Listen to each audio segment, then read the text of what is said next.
5%, and of course 33.86% for volume. Trades notched up 400%. For the top trades on securities traded there, IGI from the insurance sector continues to take the lead. Al Jais Bank, an Islamic bank, also had 40.30 million shares, while WAMCO traded, investors traded on 35.59 million shares of WAMCO. So last week, we brought to you the news of apparels making firm Crown Natures PLC planning an analyst call ahead of its structured listing on the NASD OTC. And that session, as announced, held at the NASD OTC, and it was an opportunity for analysts registered by the OTC to see the world of fashion from a different perspective. Does this imply the gradual return of the garments, manufacturing and textile industry into the Nigerian capital market? This question is just about to be answered by the CEO of NASD OTC himself, Mr. Bola Ajamale. Thank you so much for coming through again, sir. Thank you very much for having us. Great. So we begin with the NASD, the Crown Natures PLC that had its analyst call a few days ago, and we know it was well attended, of course, by analysts. But what exactly is the attraction on NASD OTC for a garment-making company like this? Well, you will find, and what NASD has discovered over the last the last 30 months, is that there are quite a few companies that are doing well, growing gradually, growing slowly, growing quietly, and of course, trying to be as efficient as possible with their production, but having to resort to debt to run their business.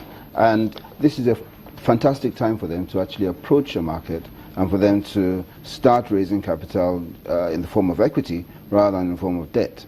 Crown Nature, as they said on Thursday when they came around, they actually produce a certain amount and have got to focus on the export market, which means they have a wonderful market ahead of them, provided they can meet the demands and meet the schedules that have been put before them. So, of course, it makes sense for them to now start investing a lot in building their capacity, in building their infrastructure, so that they can actually develop some products for output. And the output, of course, they've got off-takers outside the country, so it means that they can actually, they have a very good market ahead of them. Right. Now, for that kind of company, it makes sense for them to come into the capital market and raise the capital they need to finance their growth plans. So with this prospect, does it not mean that you're trying to focus on the return of textile industry, garments making companies? Because we used to have them, a few of them in the capital market before. Nikki Fashion was around and a couple of others, but over time they fizzled away. We actually had a fashion industry, and then we had a textile industry as well. And another thing we heard from the analyst call was that we have the cotton seed in about 26 states of the country. And then we don't have a single manufacturing, we don't manufacture the textiles, but what they are doing at their end is they're using the imported textiles. So we export the seed, and then we bring in the finished textiles, and then what they're doing is they're putting the textiles together in the form of manufacturing to develop a product. Now, of course, by the time these kind of companies start developing their products and start exporting their garments, I believe that as a matter of, as time goes on, we'd actually start seeing a return of the textile industry as well. So this is the beginning, obviously, of the fashion industry and the textile industry coming out into the market and returning to the country. Something else that has happened at the retail end is, as the time has been, and as foreign exchange has become a bit of a challenge for everyone, you would probably notice that on the retail side, a lot of individuals are actually taking finished Ankara and finished products and taking them outside the country to sell to Nigerians in the diaspora. So already that trend has started, and this company is actually doing it on a much larger and an industrial scale. So I know Mrs. Aromalara, the CEO of Crown Natures, also talked about delving into backward integration eventually. Tell us about the due diligence. How much of due diligence have you really done on this company, enough for them to be accommodated on the NASD OTC this time? Well, we've looked a lot.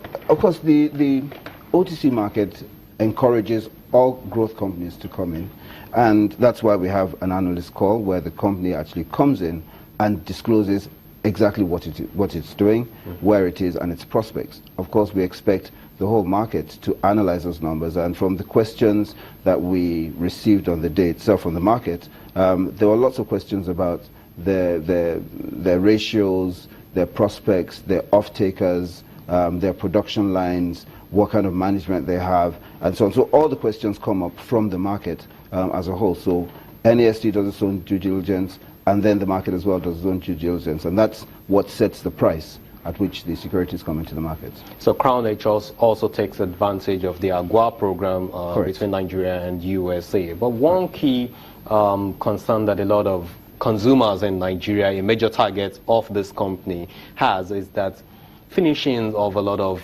the locally made products, come with one question or the other. What's your thought on this? Well, if you recall when Honda started, Honda was substandard. It was a sub-product, and eventually now it's become a premium product.